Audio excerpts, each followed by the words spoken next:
Cuando la fe se vuelve rutina, Dios sigue teniendo una respuesta: su palabra y su espíritu. Bienvenido a este camino de renovación. Pensemos por un momento en alguien que se fractura un brazo, ¿vale? Va a urgencias, el médico mira la radiografía, señala una línea blanca ahí justo en el hueso y dice, pues que ahí está el problema. Es algo completamente binario. Claro, o está roto o no lo está. Exacto, es evidente. Pero la cosa cambia cuando la máquina de rayos X no sirve porque el problema está directamente en el alma. Y eso es la típica situación que desestabiliza a cualquiera. Porque, a ver, cuando pasamos de la anatomía física al panorama de la vida interior, pues esa claridad matemática desaparece por completo. Totalmente. Ya no hay una pantalla iluminada que te muestre dónde está la fisura. Y es exactamente en esa área, que es mucho más borrosa y compleja, donde vamos a meternos de lleno en nuestra inversión de hoy. Yo estoy convencido de que es un tema necesario. Yo estoy encantada de presentar el material que tenemos sobre la mesa para desentrañar esto. Vamos a analizar el devocional titulado Bitácora de Palabra y Espíritu, día 11. Lleva un subtítulo bastante provocador que es Cuando Dios vuelve a hablarte donde te apagaste. Qué buen título. Sí, la verdad es que atrapa. Fue escrito por el pastor Renzo Espinosa de la iglesia Redil Norte en la ciudad de Bello, en Antioquia. Y la misión de nuestra conversación de hoy es desgranar una crisis muy silenciosa que afecta a muchísimas personas. Esa línea tan fina que separa el simple cansancio físico de una desconexión espiritual muy profunda. Un tema que, fíjate, prepara el terreno de manera perfecta para algo muy práctico que discutiremos luego. Porque entender esta desconexión es el primer paso vital. Ya, es como el diagnóstico previo, ¿no? Exactamente. Es el diagnóstico necesario antes de hablar de soluciones comunitarias, como será la segunda parte de la serie de predicaciones, Una iglesia de palabra y espíritu, que el pastor Renzo impartirá este 18 y 19 de abril. Pero claro, para llegar a la solución, primero tenemos que entender el engaño del síntoma. Pues para ilustrar ese síntoma tengo una analogía, a ver qué te parece. Imaginemos un teléfono móvil de esos carísimos, de última generación. La pantalla está impecable, la batería al 100% y la memoria tiene muchísimo espacio libre. Vamos, que por fuera el aparato se ve perfecto. Eso es. Las aplicaciones abren, se puede deslizar la galería para ver fotos antiguas, reproducir vídeos que ya estaban descargados. Funciona mecánicamente estupendo. Pero si uno se fija en la esquina superior derecha, resulta que no hay barras de señal. Cero cobertura. Cero conexión. El teléfono aparenta estar bien porque sigue operando con la información de la memoria caché, viviendo del pasado, pero su propósito principal, que es conectar y recibir información en tiempo real, pues está completamente caído. Esa imagen de vivir de la memoria caché es fundamental para entender el argumento del texto, ¿eh? El devocional plantea una premisa que confronta bastante y dice: el cansancio se siente en el cuerpo, pero la desconexión se siente en el alma.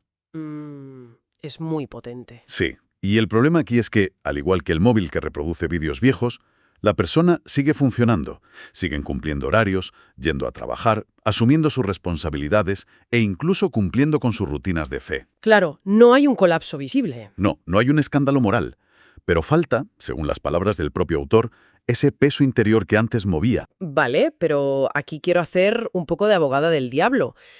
Porque si nos ponemos en la piel de alguien que, no sé, trabaja 50 o 60 horas a la semana para sacar adelante a su familia y llega a casa molido a las 10 de la noche, ¿no es un poco cruel decirle que su agotamiento no es físico, sino una desconexión espiritual?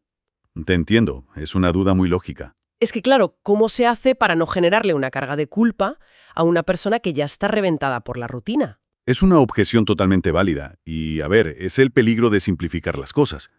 Pero el pastor Renzo no está invalidando el cansancio físico para nada. El cuerpo necesita descanso, punto. Claro, el que trabaja 60 horas pues tiene que dormir. Efectivamente, necesita dormir, comer bien y tener esparcimiento. El punto central del texto es cuando se intenta curar un vacío existencial con una siesta. La diferencia radica en la recuperación. Ah, vale, entiendo por dónde vas. El cansancio físico responde al sueño. Uno duerme 10 horas y se levanta nuevo. Pero, ¿qué pasa cuando alguien duerme esas mismas 10 horas, se va de vacaciones a la playa, desconecta del correo y al volver a la oficina siente exactamente el mismo vacío y la misma pesadez? Ahí es cuando la máquina de rayos X falla. Exacto. porque el problema ya no es falta de descanso físico o de vitaminas, es el alma la que está operando en reserva. Y la gente pues suele buscar soluciones equivocadas. Se apuntan al gimnasio, buscan cambiar de trabajo, cuando en realidad el motor interno está frío porque no hay comunicación con la fuente original. O sea que el mayor peligro no es necesariamente tener una crisis tremenda o tomar una decisión catastrófica que destruya todo en un segundo, sino simplemente continuar funcionando en piloto automático, confundiendo la falta de la voz divina con un simple estrés laboral. Totalmente. Es medicar el síntoma equivocado. Y el engaño de la rutina es muy peligroso porque no levanta sospechas. Nadie te interviene ni te dice que vas por mal camino, porque aparentemente estás siendo productivo. Y además, la sociedad actual glorifica esa ocupación constante. Aplaudimos estar siempre ocupados, ¿sí? Pero esa fachada intacta esconde un corazón que se está marchitando. Y para explicar cómo ocurre esto, el devocional nos lleva a un relato histórico de 1 de Samuel capítulo 3, versículo 1. Sí, y hay una frase muy específica ahí que, la verdad, parece una radiografía de hoy en día. Dice, la palabra del Señor escaseaba en aquellos días. Ahora, el pastor Renzo aclara que esto no significa que Dios dejara de existir o que el templo cerrara. La religión seguía funcionando a nivel administrativo. Eso es. Las liturgias seguían, pero significa algo mucho más delicado. Y es que Dios no estaba siendo escuchado. Y fíjate en la sutileza de la palabra, escaseaba. No dice que desapareció de un plumazo. Nos habla de un proceso, de algo que se va perdiendo gradualmente. Aquí entra a jugar la psicología. El cerebro humano se adapta a las circunstancias. Claro, si a alguien le quitan el alimento de golpe, pues entra en crisis. Exacto. Pero si esa reducción es gradual, el cerebro simplemente se acostumbra a ese nuevo nivel bajo de estímulo. Las disciplinas se mantienen, pero se vuelven huecas. Es lo que el autor define como un apagón lento. Pues eso del apagón lento me recuerda a una imagen muy gráfica. Imaginemos estar en el salón leyendo un libro, muy concentrados, y que alguien baje la intensidad de la luz muy despacio, con un regulador, milímetro a milímetro. Buena metáfora. Los ojos se van acostumbrando a la penumbra, poco a poco. La persona ni se da cuenta del cambio ambiental. Empieza a forzar un poquito la vista, a fruncir el ceño, hasta que intenta operar casi a oscuras y al final le duele la cabeza y piensa, oye, necesito ir al oculista. Claro, le echas la culpa a un defecto tuyo. Sí, cuando el problema real es que alguien te apagó la luz del entorno. Es una analogía brillante porque refleja muy bien cómo funciona la desconexión. Cuando esa luz, esa voz, comienza a atenuarse en el día a día, no queda un vacío absoluto que nos alarme. El cerebro odia el vacío, ¿verdad? Exacto, lo aborrece. Así que busca estimulación rápida para compensar. ¿Y con qué lo llenamos? Pues con ruido, con prisas, exceso de información. Esa saturación constante actúa como una anestesia. Nos impide darnos cuenta de que estamos operando a oscuras. Pero entonces, si estamos en esa oscuridad, echándole la culpa al estrés, ¿cómo se rompe el ciclo? Porque el texto plantea una salida, y me llama la atención que la solución no arranca desde el esfuerzo de la persona. No, es una interrupción externa. Eso es, Dios toma la iniciativa. Es el momento donde resuena ese llamado doble, Samuel, Samuel. Y ese detalle es crucial. En la historia que expone el pastor Renzo, no es Samuel quien, tras hacer un curso intensivo de meditación, logra contactar a la divinidad.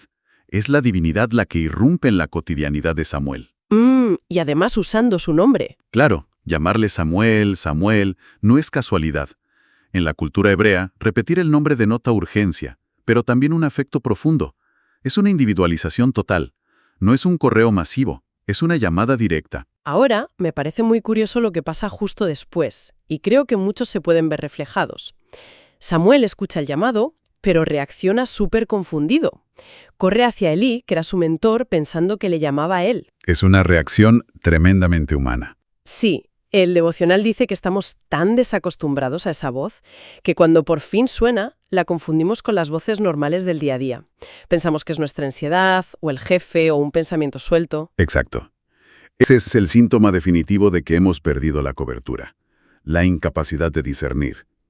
Cuando uno vive rodeado de ruido constante, el susurro divino suena como una interferencia más. Totalmente. Y lo fascinante de la respuesta que le da Elí a Samuel desarma nuestras expectativas.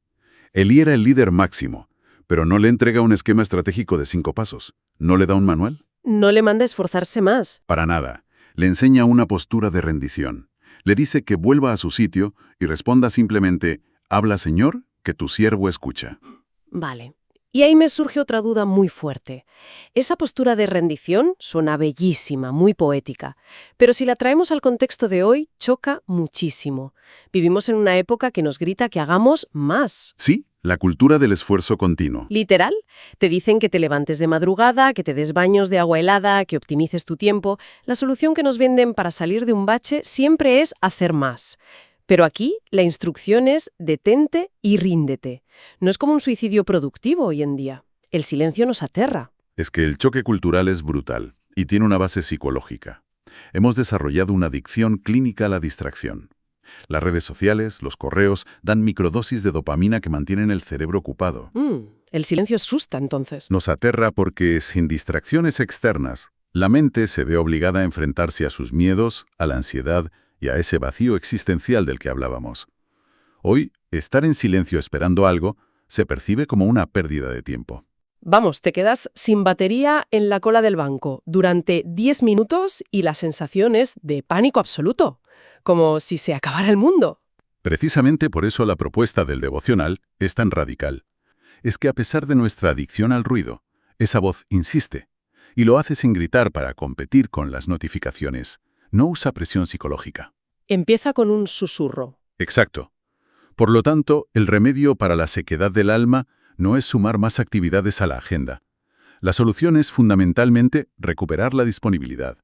La postura de Samuel es de atención receptiva, no de proactividad frenética. Esa palabra, disponibilidad, cambia las reglas por completo, nos quita un peso enorme. No es tener una capacidad intelectual increíble, ni hacer un esfuerzo sobrehumano. Es simplemente estar disponible. Así es. Es como volver a quitar el modo avión del móvil, para que entre la cobertura. Es un acto voluntario, decidir conscientemente apartar el ruido periférico para volver a poner esa voz en el centro. Requiere valentía para tolerar la incomodidad del silencio hasta que la voz se aclare. Y esto nos lleva a cómo aterrizamos esta reflexión en el terreno práctico. Porque el texto tiene una conclusión contundente, una frase de fuego que dice, «El corazón no se enciende solo con actividad, se enciende cuando vuelve a escuchar la voz de Dios». Una verdad enorme. Pero claro, ¿dónde y cómo se fomenta ese espacio de escucha de manera tangible? Aquí es donde todo cobra una dimensión comunitaria vital. Intentar hacer esto solo en casa, con la televisión al lado y el móvil vibrando, es una tarea titánica. Por eso tienen tanto valor los espacios diseñados intencionalmente para desconectar. Y ahí conecta directo con la propuesta de la Iglesia Redil Norte. Exacto. La segunda parte de la serie de predicaciones Una Iglesia de Palabra y Espíritu, este 18 y 19 de abril, no es simplemente un evento más en la agenda. No es como agendar otra reunión de trabajo. Para nada. Desde una perspectiva psicológica y espiritual, asistir a esto funciona como un laboratorio. El beneficio inmenso radica en que es un entorno colectivo que altera nuestra rutina. Al ir a ese espacio en Bello, rompes el ciclo de dopamina. Te rodeas de una comunidad que busca lo mismo, lo cual facilita bajar revoluciones. Es un ambiente estructurado para apagar el ruido y reaprender a identificar esa voz. Actúa como un salvavidas cuando el alma opera por inercia. Me parece fenomenal. De alguna manera, participar en esta cita del 18 y 19 de abril es la respuesta real a la invitación del devocional.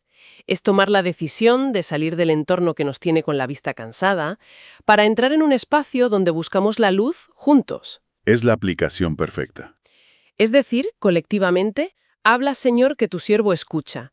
Es sintonizar el dial que habíamos perdido entre tanta interferencia. Entender que estamos desconectados no sirve de nada si no tomamos medidas. La invitación del pastor Renzo es clara. No hace falta una fuerza de voluntad sobrehumana. Hace falta rendición y ponerse en la posición correcta para escuchar. Pues para ir recogiendo los hilos de todo este recorrido tan revelador en nuestro análisis de hoy, me quedo con cosas muy marcadas. La primera es dejar de engañarnos con el diagnóstico. Hay un abismo entre el cansancio físico y el agotamiento crónico del alma. Desde luego. Si uno siente que las aplicaciones del teléfono de su vida abren, pero no hay señal, hay que tener la valentía de parar. Y recordar la profunda gracia de que el susurro sigue ahí. La insistencia de ese Samuel, sigue resonando frente a nuestra distracción. Qué buena forma de sintetizarlo. Y para cerrar nuestra conversación, queremos lanzar un reto basado en el propio texto.